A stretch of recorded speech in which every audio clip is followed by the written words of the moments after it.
বন্ধুরা, তোমরা সবাই কেমন আছো? আশা করি তোমরা অনেক ভালো আছো আর আমরাও অনেক ভালো আছি তোমাদের জন্য। অবশ্যই তোমাদের জন্য গাইস অনেকটাই ভালো আছি, কারণ তোমরা আমাদের এত সুন্দরভাবে সাপোর্ট করছো, তো তার জন্য তো ভালো থাকতেই হয়। ঝড় বৃষ্টি তুফান যাই হয়ে যাক না কেন, তোমরা আমাদের সাথে আছো মানেই আমরা তোমাদের সাথে আছি। অবশ্যই। তো কে কোথা থেকে আমাদের ভিডিওটা ওয়াচ করছো অবশ্যই কমেন্ট করে জানিও যে কে কোথা থেকে ভিডিওটি দেখছো। আর গাইস আজকে আমাদের একটা সাবস্ক্রাইবের রিকোয়েস্টের একটা ভিডিও নিয়ে গাইস আজকে আমরা চলে এসেছি। তাকে কিন্তু অনেক থ্যাংক ইউ, কারণ আমরা সব মানে প্রতিটা ভিডিওতেই প্রায় বলি যে তোমরা আমাদেরকে কমেন্ট করো যে আমরা কেমন ভিডিও বানাচ্ছি, তোমাদের কেমন লাগছে। তার পরিপ্রেক্ষিতে যে তোমরা এত সুন্দর সুন্দর কমেন্ট করো যে আমাদের সত্যিই খুব ভালো লাগে। অবশ্যই সত্যি খুবই ভালো লাগে। তো যারা যারা এখনো চ্যানেলটাকে সাবস্ক্রাইব করোনি প্লিজ গাইস সাবস্ক্রাইব করে দাও, যারা সাবস্ক্রাইব করেছো গাইস তাদেরকে অসংখ্য ধন্যবাদ। তো চলো গাইস বেশি কথা না বলে আজকে টাইটেল দিয়ে আগে দেখে নেওয়া যাক। তো বলছে রাতে ঘুমানোর আগে এই ওয়াচটি একবার শুনুন, মানে রাতে ঘুমানোর আগে এই ওয়াচটি একবার শুনুন। মানে হয় না অনেকের ঘুম আসে না বা ঘুম মানে ঘুমায় কিন্তু ঘুম আসে না। অবশ্যই, তো তারা অবশ্যই এই ওয়াচটা একবার শুনবে, তো তাহলে তোমাদের একদম দারুণ নিতে হবে এক কথায়। তো আমাদের মেইন ভিডিও ডেসক্রিপশনে চলে আসবে, চেক আউট প্লিজ গাইস তোমরা চেক আউট করে দাও। চলো গাইস বেশি কথা না বলে আজকের ভিডিওটি। নবী বলেন আমি আর একদিন আবু বকর রাস্তা দিয়া কোথাও জঙ্গলার পাহাড়ের পার্শ্ব দিয়ে কোথাও যাই, হঠাৎ আমাদের পেটের মধ্যে ক্ষুধার আবেগ জাগলো। ক্ষুধা নিবারণের জন্য হঠাৎ ডানে বামে তাকায়া দেখলাম ময়দানের মধ্যে কোনো বকরি পাওয়া যায়নি। দেখলাম বিশাল একটা বকরির পাল, রাখাল দাঁড়ানো আছে। আমি মোহাম্মদ রাখালের সালাম দিলাম, এদিকে আসো। রাখাল এসে দাঁড়ায় গেল। এই রাখাল, বকরি দুধ দেয়নি বলে দেয়, বলে আমাদের একটু দুধ দেয়। রাখাল বলে মালিকের অনুমতি নাই, আমি কেমনে আমার থেকে দিব, আমার কোনো সুযোগ নেই। নবী বলেন এবার আমি মোহাম্মদ বললাম ঠিক আছে, তুমি দিতে পারবা না, তোমার আমানতের খেয়ানত হয়ে যাবে, ঠিক আছে দেওয়া লাগবে না। তবে এমন একটা বকরি দাও যেই বকরিটা দুধ দেয় না, দেওয়ার মতো কোনো কায়দাও নাই, নিয়মও নাই, সিস্টেমও নাই। এমন একটা বকরি নিয়ে আসো। বকরি নিয়ে হাজির হয়ে গেল। নবীর সামনে হাজির হওয়ার পরে বকরিটা রসুলের সামনে দাঁড়ানো। ও আল্লাহ, তুমি বকরির মধ্যে দুধ দিয়া দাও। রাখাল বলে আমি দেখতেছি যেই বকরি জীবনে দুধ দেওয়ার না, মরিয়া গেলে জবাই করলেও দুধ আসবে না। এই মুহাম্মদ দোয়া করা মাত্র এই বকরিটা দুধে ভরপুর হয়ে গেল। এবার নবী দুধ দহন করিয়া পেট ভরে আবু বকর আর নবী পান করলেন। এরপরে বললে রাখাল। রাখাল বলে তাকাইয়া দেখতেছি নবী আবার দোয়া করলেন, আল্লাহ তুমি আবার আগের মতো বকরিটারে বানাইয়া দাও। বকরি আগের মতো হয়ে গেল, এবার ওলান টোলান কিচ্ছু নাই। এবার কয় রাখাল, বকরিটা তুমি পালের মধ্যে দিয়া দাও। আমি এগুলো দেখার পর সহ্য করতে পারি না, এটা সাধারণ কোনো মানুষের এই কারবার হতে পারে না। আমি দেরি না করিয়া আমি সাথে সাথে হাতটা বাড়াইয়া বললাম, আমাকে নবী মুসলমান বানাইয়া দেন। নবী বলেন এই মুসলমানের নাম আব্দুল্লাহ ইবনে মাসউদ রাদিয়াল্লাহু তাআলা আনহু। সে আব্দুল্লাহ মাসউদ কেমন মাসউদ? সাহাবায়ে কেরাম এত বড় দামি। তিনি বলেন আব্দুল্লাহ মাসউদের আল্লাহ নবীর কাইফিয়ত দিয়া বানাইছিলেন।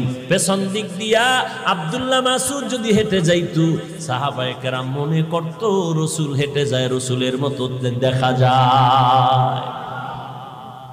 আব্দুল্লাহ ইবনে মাসউদ রাদিয়াল্লাহু তাআলা এইভাবে এক এক করে কালেমাওয়ালা মুসলমান হয়ে গেলেন। আল্লাহ নবী বলেন আমার আদর্শ এত সুন্দর, আমার আদর্শের মতো উত্তম আদর্শ জমিনের কারো নাই, কারণ দুনিয়াওয়ালা মানুষের আদর্শ না পাক। আর আমি মুহাম্মদ 63 বছরের জীবনে একটা মিথ্যা কথা বলি নাই। ও দুনিয়ার মানুষ, একজন নেতার নাম বলো যেই নেতা জীবনে মিথ্যা বলে নাই। আসেনি কোন নেতা? কয়েকবিদ জীবন কেন বয়ানের আগেও মিশা কইয়া বয়ানে ঢুকছি, আবার বের হইয়া মোবাইলের দ্বারা মিশা কথা শুরু করব। এই গজবের মোবাইলে এত পরিমাণ মিথ্যা কথার জিকির উঠাইয়া দিল, চর্চা করাইলো, মনে হয় যেন জাহান্নামের ফ্যাক্টরি হাতের মধ্যে লয়া দৌড়াইতেছি। আল্লাহর নবী জীবনে একটা মিথ্যা কথা বলেন নাই। আমার নবীর ঘাম থেকে মিশকের ঘ্রাণ, আমার নবী যখন রাস্তা দিয়ে হাঁটেন দুপার্শ্বের গাছ নত হইয়া নবীরে সালাম জানায়। নবী বলেন, আমি এসে দেখলাম আরবের মানুষ বিধবা নারীদেরকে তুচ্ছ মনে করে ঘৃণার নজরে দেখে। আমি আল্লাহর আদেশে প্রথম বিবাহটা করলাম বিধবা নারী। 2 স্বামী অতিবাহিত করার পরে খাদিজা রাদিয়াল্লাহু আনহাকে আমি বিয়ে করলাম। মক্কার মানুষ আরবের লোকেরা আমাকে ধিক্কার জানাইতে লাগলো। আমি মুহাম্মদ চিল্লাইয়া বললাম, খবরদার, আমি মুহাম্মদ নারীদের ইজ্জত রক্ষার জন্য এসেছি। বিধবা নারীর ইজ্জত তোমরা দাও না। আল্লাহ ইজ্জত বাড়ায় দিলেন। ওই খাদিজার এত সম্মান, এক তো মুসলমান প্রথম খাদিজা, হাসরের ময়দানে দাঁড়ায় যাবে প্রথম নারী নবীর হাতে মুসলমান। নবী বলেন, শুধু তাই না, আমার যত সন্তান, 3টা ছেলে সন্তান খাদিজার গর্ভ থেকে আসলো, 4টা কন্যা সন্তান আমি নবী পাইলাম, তাও খাদিজার গর্ভ থেকে। জায়নাব আমার মেয়ে খাদিজার গর্ভ থেকে আসছে। উম্মে কুলসুম আমার মেয়ে খাদিজার গর্ভ থেকে আসলো। রুকাইয়া আমার মেয়ে খাদিজার গর্ভ থেকে আসলো। আর সর্বশেষ আমার কলিজা ফাতেমা রাদিয়াল্লাহু তাআলা আনহা আমার খাদিজার গর্ভ থেকে দুনিয়াতে আসছে। কিয়ামত পর্যন্ত এই জমিনের মধ্যে আমার নবীর আওলাদের বংশধর বেঁচে আছে। ফাতেমা রাদিয়াল্লাহু তাআলা আনহুর সন্তান হাসান ও হুসাইন রাদিয়াল্লাহু আনহুমার মাধ্যমে কিয়ামত পর্যন্ত রাসূলের বংশ জিন্দা থাকবে। ফাতেমা রাদিয়াল্লাহু আনহার সন্তানের মাধ্যমে কিয়ামত পর্যন্ত রাসূলের বংশ জমিনে জিন্দা। এরে নবীর আশিক ওই ফাতেমা জান্নাতের নারীদের সরদারিনী। নারীর আমার নারী 4টা কন্যা। নবী বলেন, দুনিয়ার মানুষ, এই আরবের মানুষেরা, আমার একটা ছেলেও জিন্দা নাই। আমি মুহাম্মদ 4টা কন্যার বাবা হয়ে আছি। আমি জমিনের মধ্যে প্রমাণ করে দিলাম নারীর সম্মান পুরুষের থেকে বেশি। কেমন বেশি জানো? একটা কন্যা সন্তান যেই বাবায় পেয়েছো, তুমি একটা জান্নাতের মালিক হয়ে গেলা। যারা 2টা কন্যা সন্তান পেয়েছো, তুমি 2টা জান্নাতের মালিক। যারা 3টা কন্যা সন্তান পেয়েছো, তারা 3টা কন্যা জান্নাতের মালিক। এই সম্মান আল্লাহর নবীর মাধ্যমে আল্লাহ জিন্দা করে দিলেন। নারীদের এত সম্মান আল্লাহ তাআলার নবী বলেন, কিয়ামতের ময়দানে আল্লাহ পাক যদি বলেন, আমার দ্বীন ও ইসলামকে জিন্দা করার জন্য কে দিনের পথে রক্তকে বিলীন করে দিয়েছো, আল্লাহ যদি বলে আমি দেখতে চাই শাহাদাতের মর্যাদার মধ্যে কে দিনের পথে রক্ত আগে দিয়েছো। দুনিয়ার কোন পুরুষ শাহাদাতের মর্যাদায় রক্ত বিলীন করা কোন পুরুষ দাঁড়াইতে পারবে না। নবী বলেন, পৃথিবীর সব মানুষের মধ্যে প্রথম আল্লাহর দ্বীন জিন্দা করার জন্য রক্ত বিলাইয়া শাহাদাতের মর্যাদা যিনি অর্জন করেছেন, তিনি একজন নারী। সুমাইয়া রাদিয়াল্লাহু তাআলা আনহা দাঁড়ায় যাবে। নবীর উত্তম আদর্শের মাধ্যমে নারীর ইজ্জত বাড়লো না কমলো? এই কথা যেই হতভাগা, যেই কপাল পোড়া, যেই গাদ্দারেরা, যেই দুশ্মনেরা, বেঈমানের দালালেরা বুঝে না, তারা বলে ইসলাম নারীর অধিকার দেয় নাই। অথচ আল্লাহর কসম একবার, আল্লাহর কসম 2 বার, আল্লাহর কসম 3 বার। হিন্দু ধর্মে নারীর সম্মান পুরুষের থেকে বেশি দিতে পারে নাই। খ্রিস্টান ধর্মের মধ্যে নারীর সম্মান পুরুষের উপরে দিতে পারে নাই। ইহুদি ধর্মের ভেতরে নারীদের সম্মান পুরুষের উপরে দিতে পারে নাই। বৌদ্ধ ধর্মের ভেতরে নারীদের সম্মান পুরুষের উপরে দেয় নাই। একমাত্র কেবলমাত্র শুধুমাত্র ইসলামই দিয়েছে নারীর মর্যাদা পুরুষের উপরে। এক আল্লাহর বান্দি নবীর স্ত্রীর ঘরে গিয়া দাঁড়ায় গেলেন। ও পয়গম্বরের বিবি উম্মাহাতুল মুমিনিন, আমাদের আম্মা জান, নবীর থেকে একটু জানতে চাই, নবীর থেকে আপনি জেনে আমাদের জবাব দেন। কি প্রশ্ন? পুরুষেরা জানাজায় যায়, অনেক সওয়াব পায়, আমরা তো এত সওয়াব কামাই করতে পারি না, কারণ আমগো জানাজায় যাওয়ার কোনো রাস্তা নাই। পুরুষেরা জুমার মসজিদে গিয়ে অনেক সওয়াব পায়, আমরা তো জুমায় যেতে পারি না, আমরা এই পরিমাণ সওয়াব কোথায় পাই? পুরুষেরা কাফেরের মোকাবেলায় যুদ্ধের ময়দানে যায়, অনেক সওয়াব কামাই করে, আমরা তো যাইতে পারি না, এই পরিমাণ সওয়াব কোথায় পাবো? নবী কয়, ও বিবি জানাইয়া দাও কিয়ামত পর্যন্ত আনেওয়ালা নারীদেরকে। ও পর্দার আড়ালের আম্মা জানেরা, আল্লাহর নবী জানায় দিলেন, ও নারীরা স্বামীর খেদমত করো, স্বামীর মাল হেফাজত করো, সন্তানগুলোকে ঘরের মধ্যে আদর্শওয়ালা বানাও, চরিত্রবান বানাও, আর ঘরের মধ্যে নির্জন স্থানে নামাজ আদায় করো। পুরুষেরা জুমায় গিয়া জানাজায় গিয়া যত পরিমাণ সওয়াব পাবে, আম্মা জান তোমাকে ঘরের মধ্যে আল্লাহ ওই পরিমাণ সওয়াব দান করবে।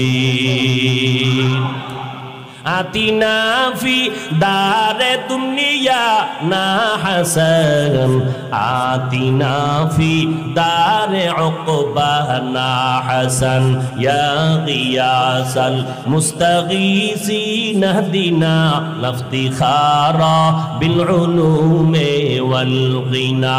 হর গড়ি দে নেকো তু তৈয়ার হ্যায়, जो न मांगे उससे तू बेजार है। আম্মা জানেরা, শাহাদাতের মর্যাদা যদি পেতে চান, পুরুষেরা কাফেরের মোকাবেলায় যুদ্ধের ময়দানে যদি মরে যায়, শাহাদাতের মর্যাদা আল্লাহ দান করবেন। নারীদেরকে আল্লাহ পাক আইন করে দিলেন, ও নারীরা, গর্ভের মধ্যে বাচ্চা যদি আসে, ওই বাচ্চা গর্ভে নিয়া তুমি আল্লাহর নাম জপো, নামাজের সুযোগ থাকলে নামাজ পড়ো, নামাজ পড়বা। রাতের বেলা বাচ্চার কারণে তুমি ঘুমাইতে পারো নাই, মদিনার নবী জানায় দেয়, ও নারীরা, যত রাত ঘুমাইতে পারলা না বাচ্চা গর্ভে থাকার কারণে, আল্লাহর জবানে আল্লাহর মহব্বতে জিকির করবা, তসবিহ পড়বা, দরুদ পড়বা। প্রত্যেকটা রাত আল্লাহ তাআলা সবে কদরের সমান সওয়াব দান করে দিবে। আর যে আম্মা জান বাচ্চাটা দুনিয়াতে প্রসবকালে আল্লাহ যদি তার জীবনটা নিয়ে যায়, নবী কয়ে জানাইয়া দাও, বাচ্চা প্রসবকালে যদি কোনো আম্মা জানেন ইন্তেকাল হয়, আল্লাহ বলেন নবী জানায় দেন, আমি ওই নারীটাকে শাহাদাতের মর্যাদায় বিনা হিসাবে জান্নাত দিয়ে দিব। নারীর ইজ্জত বলে ইসলাম দেয় নাই, যারা বলে নিশ্চিত এরা দুনিয়ার নিকৃষ্ট রসুলের দুশ্মন। শুধু দুশ্মন না, নিকৃষ্ট, গোটা পৃথিবীর মধ্যে চূড়ান্ত নিকৃষ্ট দুশ্মন। এদের মতো গাদ্দার, এদের মতো নিকৃষ্ট দুশ্মন আর কেউ হতে। এরে আম্মা জান, আল্লাহ তাআলা আপনাদেরকে নবী বানান নাই, তবে নবীদের মা বানায় দিলেন। আম্মা জান, আমার নবীর মা আমেনা, তিনি বলেন, মুহাম্মদ যেদিন দুনিয়াতে ভূমিষ্ঠ হয়, আমি একটা নূরের আলো দেখতে পারলাম। এত বিশাল আলো, আমার ঘরটা শুধু আলোকিত হয় নাই। রবিউল আউয়ালের 12 তারিখ বা রবিউল আউয়ালের 2 তারিখ বা রবিউল আউয়ালের 5 তারিখ বা 9 তারিখ, নবী আমার গর্ভ থেকে যখন আসছেন, দিনটা ছিল সোমবার, সুবহ সাদিকের সময়।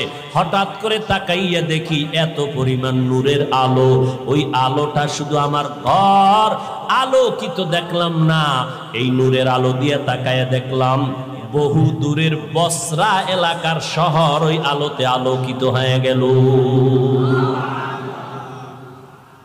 কেমন এক নবী আল্লাহ আমাদেরকে দান করলেন। এই রবিউল আউয়ালে আমরা কি শিখব?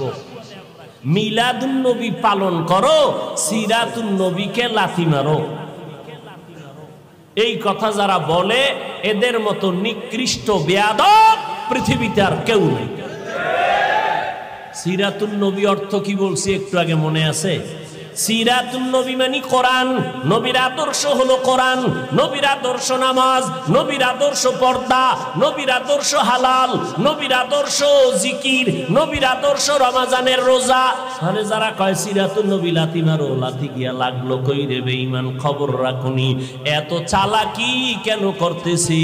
একমাত্র কোরআন হাদিসের কোনো জ্ঞান নাই, 2 নম্বরে জাহান্নামের আযাবের ভয় নাই।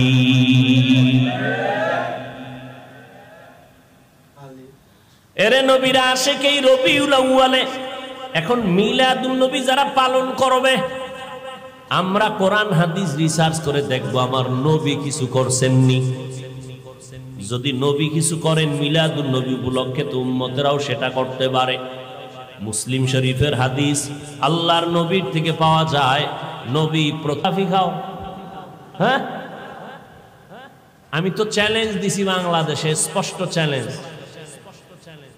পৃথিবীর কোন হাদিসে কোন সাহাবী, ইমাম আবু হানিফা, ইমাম শাফিঈ, ইমাম আহমদ বিন হাম্বল, ইমাম মালিক, 4 মাযহাবের 4 ইমাম, ইমাম বুখারী, ইমাম তিরমিজি, ইমাম মুসলিম, পৃথিবীর কোন হাদিসে যদি কেউ দেখাইতে পারো রাসূলকে সালাম দেওয়া, ইয়া নবী সালামু আলাইকা, ইয়া রাসূল সালামু আলাইকা, ইয়া হাবিব সালামু আলাইকা কইয়া কোন সাহাবী রাসূলকে সালাম দিবেন, একটা জয়ীফ হাদিসও যদি দেখাইতে পারো, ওদিন থেকে তোমার গোলাম হয়ে যাবে।